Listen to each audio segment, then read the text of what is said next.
नमस्ते दोस्तों, बातें सेहत की में आप सभी का स्वागत है। दोस्तों, आज हम जानेंगे स्वर विद्या के बारे में। क्या है स्वर विद्या, इसकी साधना कैसे करनी है, ये ज्ञान हमें कैसे प्राप्त हुआ है। तो आज हमारे साथ जुड़े हुए हैं नोएडा से डॉक्टर कौशल कपूर जी। डॉक्टर साहब, आपका बहुत बहुत स्वागत है। जो हमें मार्गदर्शन करेंगे, हमें बताएंगे कि स्वर विद्या क्या है, इसका उपयोग हम कैसे कर सकते हैं अपने जीवन में, और इसकी साधना करके किस तरह से सेहत को प्राप्त किया जा सकता है और हमें सफलता कैसे मिले। तो डॉक्टर साहब, आपका बहुत बहुत स्वागत है। नमस्कार। आपका भी अभिनंदन है, स्वागत है। और जो मुझे देखेंगे या फ्यूचर में देखेंगे उन सभी का अभिनंदन है। और जितनी भी सूक्ष्म आत्माएं इस टाइम ब्रह्मांड में उपस्थित हैं वो भी मुझे प्रोत्साहित कर रही हैं और वो भी इसको यानी इस विज्ञान को आगे बढ़ाने में सहयोगी हो रही हैं, ऐसा मुझे लग रहा है। मेरा नाम डॉक्टर कौशल कपूर है और मैं reserve bank of India new Delhi से रिटायर्ड हूँ, ऑफिसर रिटायर्ड हूँ। और मैंने एमए और पीएचडी तक की पढ़ाई दिल्ली यूनिवर्सिटी से सारा मैं पढ़ी हूँ। और I have been a national scholar also and awarded by Jawaharlal Nehru, Pandit Jawaharlal Nehru also on Sanskrit Jayanti. And I have won many prizes and all. Not going into deep into because this is the time limited, and I am going to share with you स्वर विज्ञान। तो मैं आप सबके साथ स्वर विज्ञान को शेयर करने के लिए आपको कहूंगी कि बड़े तन्मयता से, एकाग्रचित्तता से आप सब मेरे साथ सम्मिलित हूँ। और इस तरह का सोचें कि भगवान शिव ने जैसा पार्वती जी को ज्ञान दिया था वैसा ही ज्ञान हम आज रिसीव कर रहे हैं ब्रह्मांडीय सत्ताओं के द्वारा। ये मैं कोई नहीं हूँ, मैं सिर्फ एक इंस्ट्रूमेंट हूँ जो इस टाइम प्रेजेंट हूँ। बाकी ये ज्ञान तो शिव बाबा का है, भोले बाबा का है, मेरा नहीं है। और इससे पहले कितने ही ऋषि आए जिन्होंने इस पर चर्चा की, लेकिन कालांतर में ये विज्ञान लुप्त हो गया। इसके कारण से आज की दिवस में इस पर कम जानकारी उपलब्ध है। और क्योंकि इसके जो मेन सूत्रधार थे वो अभी सूत्र प्रणेता जो ग्रंथ थे वो अभी उपस्थित भी नहीं है। सारे ग्रंथ बड़ा थोड़ा थोड़ा अंश उपस्थित है और कुछ लोग जो है यदा कदा प्रचलित करते हैं, लेकिन बड़े थोड़े हैं, विरली जानकारी है। और मैंने सिर्फ उतना ही बताऊंगी जो मैं प्रयोग में लाती रही हूँ। उससे अधिक बताना कहीं अतिशयोक्ति ना हो जाए। और मैं सोचती हूँ, मेरा अपना अनुभव है कि हमें अतिशयोक्तियों से बचना चाहिए। और आवेग में आकर किसी भी तरह के इसमें आकर कि भाई मैं ज्यादा से ज्यादा करूं या ज्यादा से ज्यादा लोगों को बताऊं, इसकी चर्चा करते करते हमें अतिशयोक्ति से बचना है, एग्जेजरेट किसी भी चीज को नहीं करना है। इसके जी साथ मैम। सबसे पहले मैं भगवान का वंदन करूंगी। ओंकारं बिंदु संयुक्तं नित्यं ध्यायन्ति योगिनः कामदं मोक्षदं चैव ओंकाराय नमो नमः। हम ओंकार की स्तुति करते हैं जो आदि योगी भोलेनाथ ने ये महाविज्ञान प्रकट किया। तो देवी पार्वती को अमरनाथ की गुफा में ये ज्ञान सर्वप्रथम दिया गया था। तो देवी ने जब महादेव से प्रश्न किया उस टाइम, आजकल हम विज्ञान की भाषा में स्वर विज्ञान कहने लग गए हैं, लेकिन पुराने समय में इसको स्वर का उदय होना कहा जाता था। स्वर का उदय होना यानी राइट नोस्ट्रिल चले तो उसको हम पिंगला नाड़ी कहते हैं, लेफ्ट नोस्ट्रिल कर चले तो उसको हम ईड़ा नाड़ी कहते हैं। वाम स्वर और दक्षिण स्वर, ठीक है।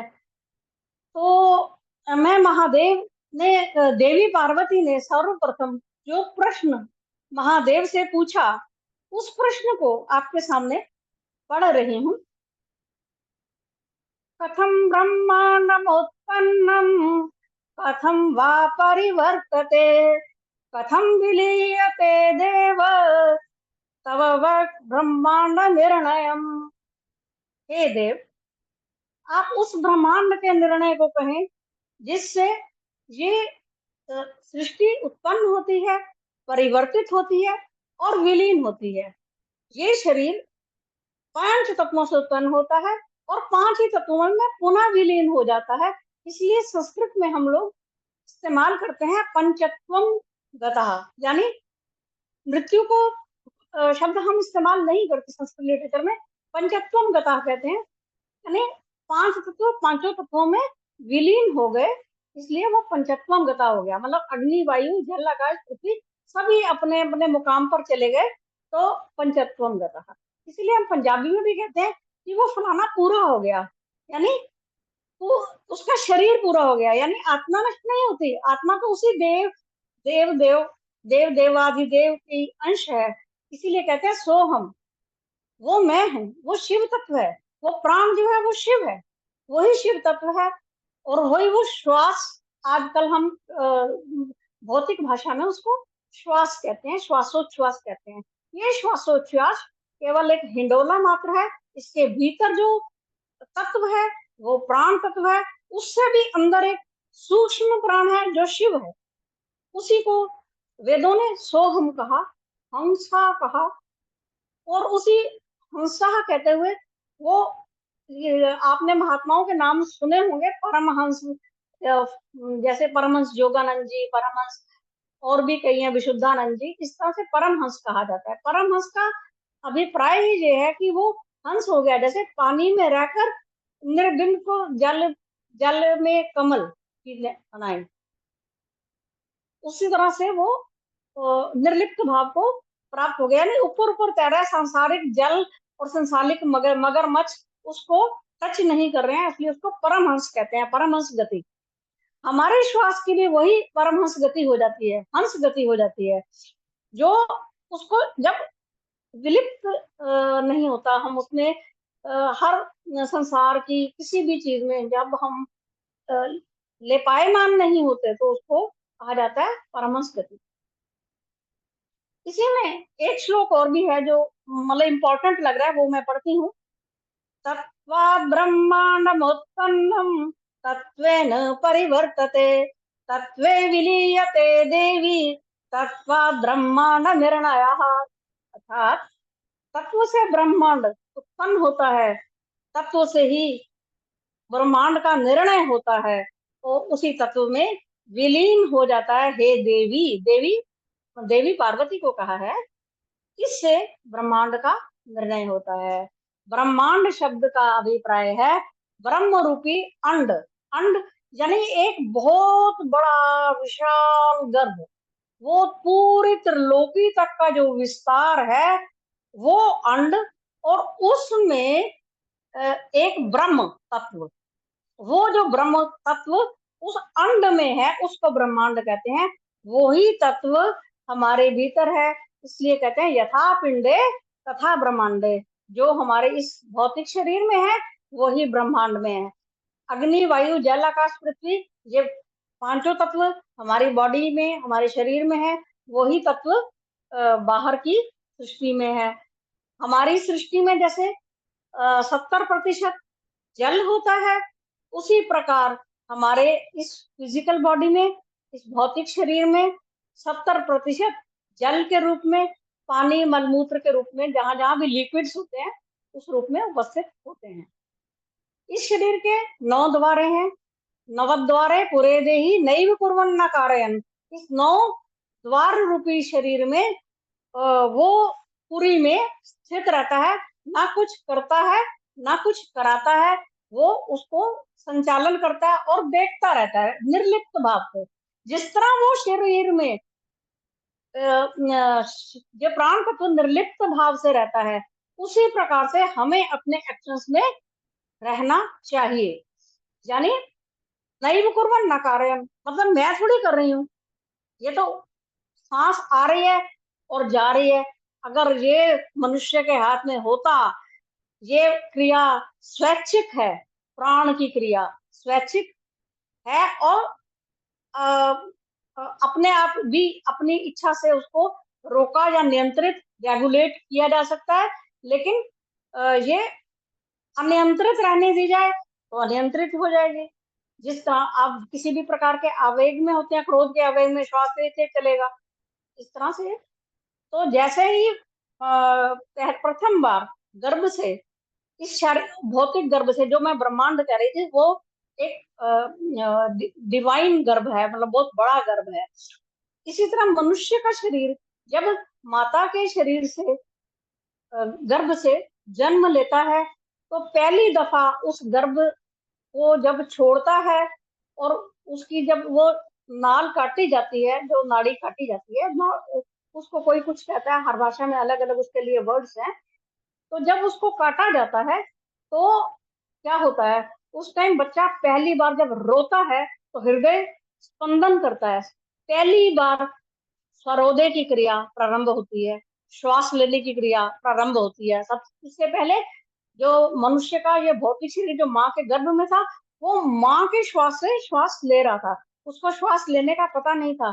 फर्स्ट टाइम उसको जब परिश्रम करना पड़ता है श्वास लेने के लिए, सरवाइव करने के लिए, स्वर का उदय होता है, तब प्राणी का जब जन्म होता है उसको मेहनत करनी पड़ती है सरवाइव करने के लिए। सबसे पहली मेहनत श्वास लेने की करनी पड़ती है, इसलिए जीवन पर्यंत उसको मेहनत करनी पड़ती है। तो ये जी तो हुई हाँ जी, ये तो हुई बाहर की मेहनत।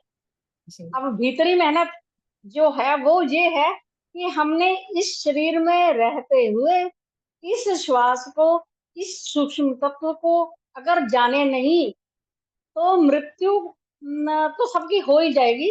आप पैदा भी हुए हैं और मरेंगे भी, इस शरीर की मृत्यु तो होगी ही। तो हम जैसे आए थे वैसे ही चले गए। हमने परमात्मा तत्व अगर घटित नहीं हुआ तो मनुष्य के शरीर में आना व्यर्थ हो गया।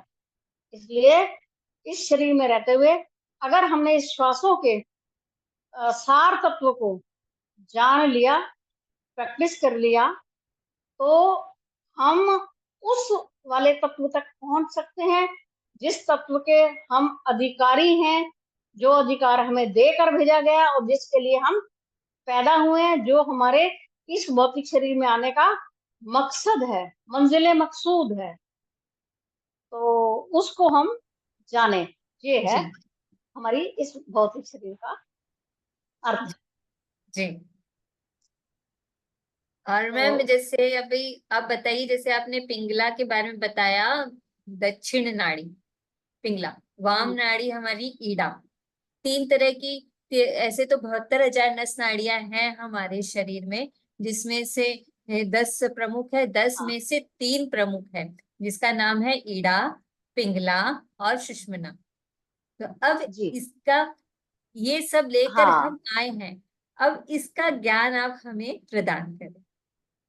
जी, इसी पर मैं आ रही थी, और थोड़ी सी भूमिका मैंने सोचा कि जरा दे दी जाए तो अच्छा रहता है। कोई बार कोई प्रथम दर्शक है और कोई थोड़ा सा ज्ञान इन चीजों का पहले से है, हर तरह के दर्शक होते हैं, मैम आपने इसलिए बहुत मैंने अच्छी इसका। एक बात बताई, स्वर का उदय होना, सर्वोदय जो ज्ञान है, इसके बारे में जो आपने अभी जो बच्चे वाली जो बात बताई, ये कितनी सुंदर, कितनी सूक्ष्म और कितनी गहराई वाली बात है कि हमारा उदय उस समय से होता है। तो ये जी बहुत ही अच्छा लगा मैम। मैम और आगे हमारा मार्गदर्शन करें। धन्यवाद धन्यवाद।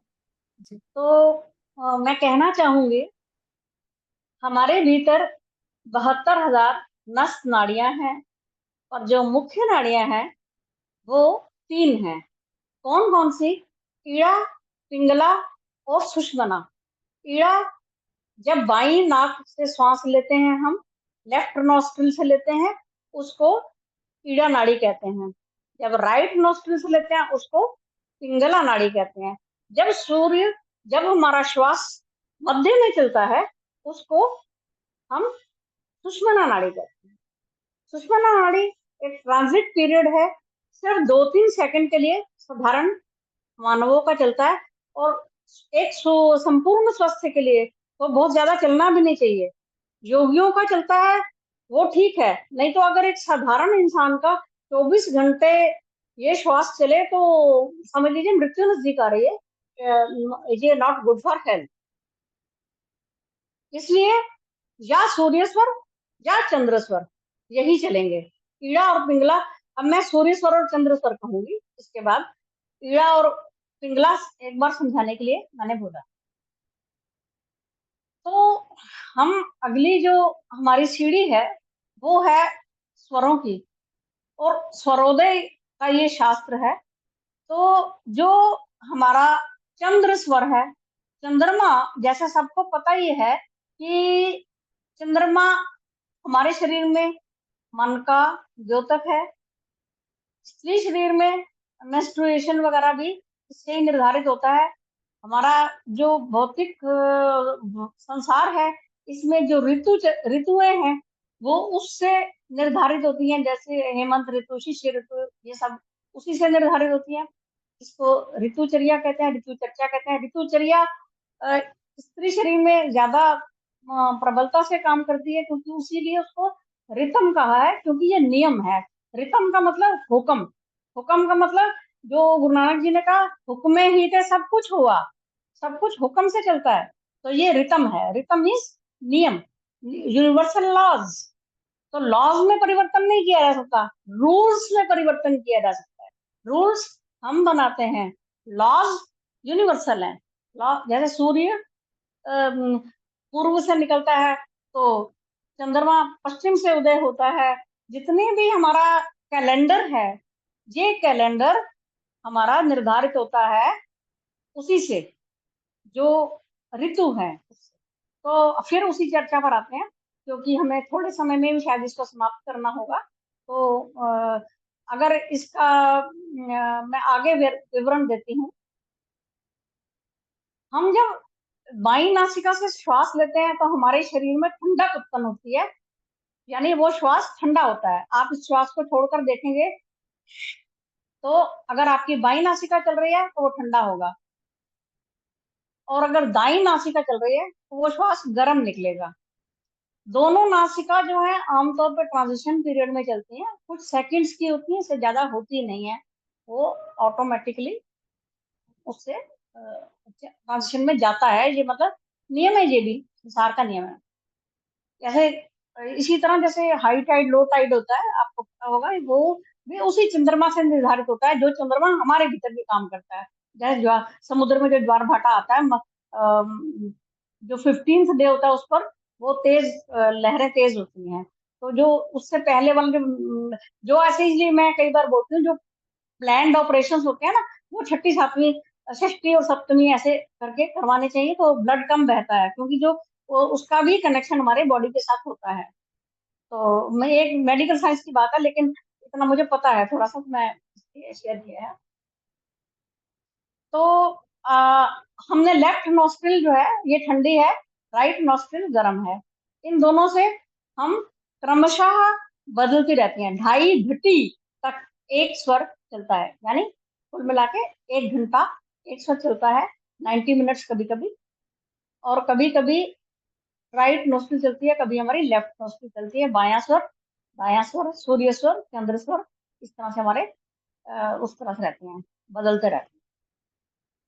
तो इसी के मद्देनजर रखते हुए अ, जो शुक्ल पक्ष है उसमें जब हम सुबह उठते हैं, तो शुक्ल पक्ष में अगर हमारी अ, बाई नासिका चलनी चाहिए, सुबह उठते हैं तो अगर बाई नासिका वो चली तो वो सम है। शुक्ल का रंग गोरा, वर्ण है उसका शुक्ल वर्ण है। तो शुक्ल पक्ष में उसका वर्ण भी गोरा है। चंद्रमा को जैसे गौरांगी देवी पार्वती का नाम है, उसी तरह से उसका रंग भी होता है। तो उसमें क्या करना है, सम कदम, जैसे बिस्तर से उठे तो हमने अपने मुंह पर ऐसे लेफ्ट हाथ उठाकर मुंह पर ऐसे आराम से मस्तक पर लगा लिया। फिर उसके बाद हस्त का दर्शन किया, दोनों हाथों को मिला के, कराग्रे वस्ती लक्ष्मी, कर मध्य सरस्वती, करमूले तो गोविंद, प्रभाते कर दर्शन। इस तरह से करके, जैसे हम कई बार ऐसे वहम करते हैं, आज पता नहीं कौन मत्थे लग गया, ये काम बिगड़ गया हमारा, तो किसी और के मत्थे लगने की जरूरत ही नहीं पड़ेगी। आप अपने महादेव, अपने शिव तत्व को मिल लीजिए, क्योंकि जब हम रात के स्वप्न की निद्रा में होते हैं तो हम बॉडी से डिटैच होते हैं। वो एक अलग संसार में हम काम कर रहे होते हैं, हमारा सूक्ष्म शरीर काम कर रहा होता है, कारण शरीर काम कर रहा होता है, बॉडी हमारी स्टिल होती है, पर मन हमारा चलता रहता है। आंखों की पुतलियां हमारी चलती रहती हैं क्योंकि वो हमारा, और श्वास का स्पंदन हमारा चलता रहता है। बाकी सारी शारीरिक क्रियाएं उसमें थोड़ा सा रुक, बंद हो जाती है, थोड़ी सी स्टिल हो जाती है। और जब हम सुबह उठते हैं तो वो सारी क्रियाएं करने की हमें जरूरत पड़ती है, शौच आदि के लिए जाते हैं। तो जैसे ही उठे सवेरे, तो शुक्ल स्वर है, शुक्ल पक्ष है, और अगर बायां स्वर चल रहा है, एक कदम बायां आगे बढ़ाएं, फिर दायां पैर लाएं, फिर बायां आगे बढ़ाएं, फिर दायां पैर लगाएं बढ़ाएं। इस तरह से 2 कदम चलने के बाद रेगुलर चलना शुरू करें। और इस बाएं पैर को जैसे रखना है, थोड़ा सा जोर से रखें धरती पर। जैसे धरती तत्व, जो पृथ्वी की धरती है, जो तत्व है पृथ्वी तत्व का, वो हमारा एक्टिव नॉस्ट्रिल जो भी है, वो उसका कनेक्शन होना चाहिए, कनेक्शन एक स्थापित होना चाहिए। तो ये हुई मतलब सम कदम हमें शुक्ल। बढ़ाने हैं। शुक्ल पक्ष, जैसे हाँ जी। मैम आपने बताया, 2 पक्ष होते हैं, शुक्ल पक्ष और कृष्ण पक्ष। शुक्ल पक्ष में हाँ जी। हमारी बाई नासिका चलती है। शुक्ल पक्ष शुरू होता है पूर्णिमा से, अमावस्या से पूर्णिमा तक का, और कृष्ण पक्ष होता हाँ है जी। अमावस्या से पूर्णिमा तक का, है ना मैम? हाँ। तो हमारी हाँ। बाई नासिका चलनी चाहिए। फिर शुक्ल पक्ष में, हम्म। शुक्ल पक्ष ठंडा होता है, गौरवर्ण का, जैसे देवी होती है उसी तरह से गौरवर्ण का होता है। तो हमें हाँ। अपना बायां कदम उठाकर धरती पर रखना चाहिए, थोड़ा जोर से। 2 बार, पहले बायां कदम रखेंगे, उसके बगल में दाहिना पैर लाके रखेगा, फिर बायां कदम आगे जी। बढ़ाइएगा, फिर दाहिना कदम लाकर उसके पास रखिएगा, फिर हाँ आप जी। अपनी नॉर्मल चाल चलिएगा। जब आप बायां कदम हाँ जी। रखेंगे तो थोड़ा जोर से रखेगा, ताकि वो एक्टिवेशन चालू हो, धरती से कनेक्शन हमारा चालू हो। जी ना मैम, ऐसे? जी। जी ये यही कहना चाहती हूँ। जी तो इस तरह से हमारे जो शरीर में ये दोनों हमारे तत्व हैं, सूर्य स्वर और चंद्र स्वर। तो जैसे आगे बता रही हूँ, इससे आगे चल रही हूँ। जब कृष्ण पक्ष होगा तो हमारा सूर्य स्वर चलना चाहिए। अगर नहीं चल रहा है प्रथम दिन पर, इसमें भी विषम रहेगा, विषम और सम दोनों में रहेगा। यानी सूर्य स्वर जब चलेगा तो प्रथमा तृतीया पंचमी इस तरह से चलेगा सूर्य स्वर। इसी तरह जब चंद्र स्वर चलता है शुक्ल पक्ष में, तो वो चलेगा द्वितीय, चतुर्थी, षष्ठी, इस क्रम से सम दिनों में। ये बताना उसके आगे ऐड कर रही हूँ। तो कृष्ण पक्ष में इस तरह से चलेगा, और शुक्ल पक्ष में इस तरह से चलेगा। अब हम आ रहे हैं कृष्ण पक्ष पर। तो कृष्ण पक्ष में हमने 3 कदम इसी तरह से लेने हैं, जिस तरह से हमने उसमें 2 कदम लिए थे, इसमें हमने 3 कदम लेने हैं। तो 3 कदम लेने हैं, वो भी उसी तरह से हम लेंगे। आगे चलेंगे भाई, एक कदम दायां आगे बढ़ाया, फिर लेफ्ट आगे बढ़ाया, फिर दायां, फिर लेफ्ट, फिर दायां, 3 कदम उसी तरह से जोर से पहला कदम रखना है, उसी तरह से आगे चलना है। ये हुई एक साधारण से भी साधारण एक दिनचर्या की बात हुई। इसके बाद हमें हमारी दिनचर्या शुरू होती है दिन की। अगर हमें अपने जीवन को सफल बनाना है, दिन को सफल बनाना है, तो जो स्वर हमारा जो चल रहा है, अगर शुक्ल पक्ष में चल रहा है तो बायां कदम, तो बायां स्वर चल रहा है। और अगर कृष्ण पक्ष में है तो दाहिना पांव को हमें पहले नीचे रखना है, और विषम, विषम यानी 1 2 3 3 कदम रखने हैं। पहले दाहिना कदम उठा के रखेंगे, उसके पास में बायां कदम, फिर से दाहिना कदम उठाएंगे, उसके पास में बायां कदम लाके रखेंगे, फिर से दाहिना कदम उठाएंगे, उसके पास में बायां कदम लाके। इस तरह से विषम, हाँ। कृष्ण पक्ष में विषम और शुक्ल पक्ष में सम की गिनती होनी चाहिए। हम की गिनती होनी। जी मैम। अब हमारे जब इन कार्यों के बाद हमने हमने बाकी कार्य जैसे जो भी शुरू करने हैं, आज हमारा जो भी आपका शेड्यूल है, सभी के कुछ ना कुछ शेड्यूल रहते हैं। तो जैसे हम घर से निकले हैं, मान लो ऑफिस के निकले हैं, साधारण सा बात है, ऑफिस के लिए निकल रहे हैं। तो ऑफिस के लिए निकलते हुए हमने, हमारा उस टाइम जो श्वास चल रहा है, हम अगर बहुत ज्यादा उसमें जाएंगे ना कि हर समय, मैं स्वर बदलने की भी प्रक्रिया भी बताऊंगी, पर जैसे हमने ऑफिस के लिए साधारण निकल रहे हैं, तो हमारे पास बदलने बदलने का शायद टाइम नहीं होता, बस मिस हो रही है कुछ है, तो इसकी चिंता नहीं करनी। जो आपकी नोस्ट्रिल चल रही है, जो एक्टिव है, उस टाइम अगर दिनों वारों का ख्याल रखेंगे तो आपने समय पर अपने काम पर नहीं पहुंच पाएंगे, कई काम छूट जाते हैं। इस कारण से इतना ज्यादा उसमें मतलब अपने मानसिक उलझाव उसमें ना रख के सीधा सीधा सिंप्लिसिटी में घर से बाहर निकलिए। इसका मैंने प्रयोग करती रही हूँ, आज तक कर रही हूँ, क्योंकि घर में भी ऐसा किया जाता है। तो क्या करते हैं, मान लिया मैं घर से जाने लगी हूँ, मेरी दाहिनी नासिका चल रही है, तो दाहिनी नासिका चलने का मतलब ये है मेरा सूर्य स्वर चल रहा है, तो 3 कदम एक के बाद एक उसी तरह से, उसी विधि से जैसा मैंने अभी बताया है, आगे रख के, और नॉर्मल कदम ऐसे वॉक नॉर्मली जैसे हम करते हैं वैसे बढ़ा के हम अपने काम पर चले जाएं। इसी तरह अपने कार्यस्थल पर बैठे, अपनी आप मेज कुर्सी पर बैठे, तो जो आपकी एक्टिव नोस्ट्रिल है, उस नोस्ट्रिल से आप पहला, जैसे पेन खोलेंगे, पहला जो भी कुछ लिखते हैं, वैसे मैं तो लिखती थी, बिल्कुल कॉर्नर में एक छोटा सा ओम लिखने में पता भी नहीं चलता, या आप ओम ओम ओम बिंदु मात्र है वैसे, तो एक बिंदु ही लगा दे उसको, आप कहेंगे ये ओम है। तो ऑफिस की शीट पर भी इवन पता नहीं चलता कि आप, पर इससे कार्यों में सिद्धि होती है। जैसे आपको कोई ऐसा कोई बॉस मिल जाए, आपको उसको हैंडल करना पड़ जाए, और पड़ ही जाता है, ये तो जीवन में बड़ी कॉमन बातें हैं। तो आपको उसमें ये सफलता मिलेगी कि उनके जो रौद्र रूप है उनका आपको सामना नहीं करना पड़ेगा। आप अपने अपने सूर्य तत्व को, अपने उस नौस्त्रिन को, अ, अपने उस हाथ को, अपने उस स्वर के हिसाब से चलते हुए करेंगे ना, तो आपको उन कष्टों का सामना नहीं करना पड़ेगा जो कि नॉर्मल कोर्स में आदमी को करना पड़ता है। तो इस सब को ध्यान में रख हम जी मैम। आगे की दिनचर्या चलाते हैं। जो दर्शकों को जो थोड़ी दिक्कत आती है वो है स्वर पहचानने में दिक्कत, कि कौन सा स्वर चल रहा है वो पहचानने में थोड़ी सी दिक्कत आती हाँ, है। तो आप हाँ, हमें हाँ, बताएं कि किस तरह से स्वर को सबसे पहले हम पहचान लें। हाँ, हाँ, हाँ। स्वर को पहचानने के लिए 2-3 मेथड होते हैं। पहला मेथड तो ये है कि ऐसे करके अपने हाथ पर जोर से नोस्ट्रिल से नोज को फेंकें। तो मेरा इस टाइम जो है राइट नोस्ट्रिल चल रहा है, तो जैसे मैंने महसूस कर रही हूँ कि ये इतनी दूर तक जा रहा है श्वास मेरा, तो ये यहाँ तक जा रहा है। तो हम इसकी लंबाई भी देख पा रहे हैं। और ये जो भी आपकी नोस्ट्रिल चल रही है उससे इसको थोड़ा सा फूंकने जैसा बल मिलेगा। आप, और आप इसके ऊपर थोड़ा सा महसूस कर पाएंगे, तो आपको पता लग जाएगा आपकी कौन सी नोस्ट्रिल चल रही है। तो जो नोस्ट्रिल आपकी चल रही है यानी वो एक्टिव नोस्ट्रिल है, उसी पर आपने काम करना है।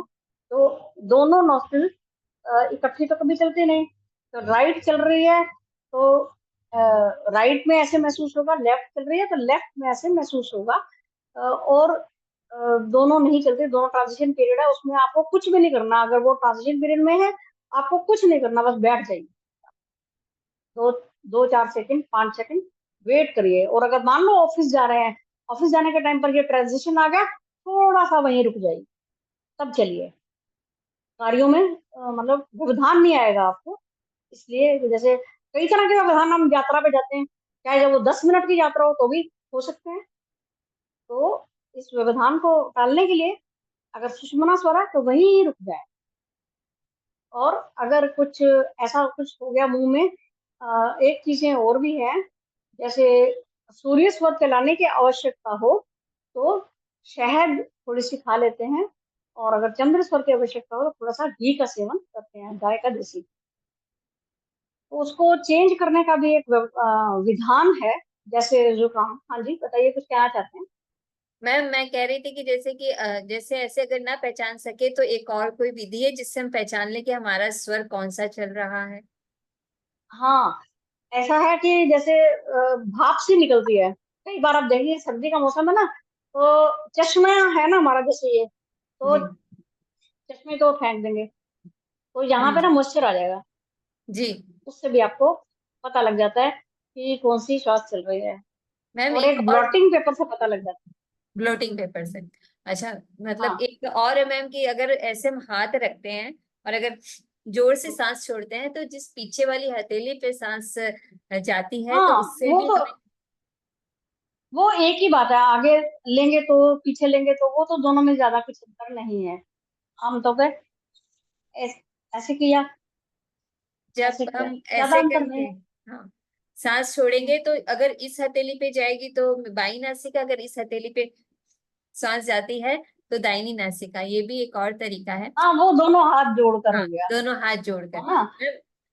और आप एक से भी कर सकते हैं, जी, कहने का बहुत अभिप्राय ही ये है। अच्छा। मैम, आपने आज हमें स्वर विद्या के बारे में बताया कि ये विद्या हमें कहाँ से मिली, किस तरह से शिव जी और पार्वती जी के बीच का संवाद है। पार्वती जी ने कितने अच्छे तरह से हमारी भलाई के लिए, मनुष्य की भलाई के लिए कितने सुंदर प्रश्न पूछे शिव जी से, और उन्होंने, आदि शिव ने हमें इतना अच्छा नॉलेज दिया, ज्ञान दिया, और आज आपके माध्यम से ये हमें प्राप्त हो रहा है। दोस्तों, आज हमने ईड़ा, पिंगला और सुषुम्ना के बारे में जाना। हमने जाना कि हम अपने स्वर को कैसे पहचाने।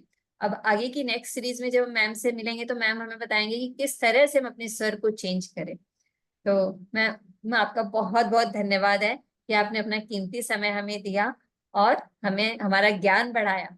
दोस्तों, इनको सुनिए, जो भी आप ये वीडियो देख रहे हैं, सुनकर लिखिएगा कि किस तरह से, कौन सी तिथि में स्वर चलना चाहिए, क्या है। पेन पेपर लेकर बैठिएगा, इतने महत्वपूर्ण इनके अनुभव है, क्योंकि हमारी खुद की जिंदगी बहुत छोटी है अपने ही अनुभव से सीखने के लिए। इसलिए इनके अनुभव से सीख लीजिए, क्योंकि अनुभव ही उज्ज्वलता की देन है। एक नोट बनाइए, नोट्स बनाकर आप समझिए कि क्या है क्या नहीं है, फिर ये बहुत इजी हो जाएगा। एक दो बार आप लिखेंगे, पढ़ेंगे ना, तो अपने आप आपको ज्ञान हो जाएगा, समझ में आ जाएगा, और आप समझ जाएंगे कि हमें क्या करना है। मैम, आपका बहुत बहुत धन्यवाद। आपका आभार, धन्यवाद। और हम फिर मिलते हैं। धन्यवाद। धन्यवाद।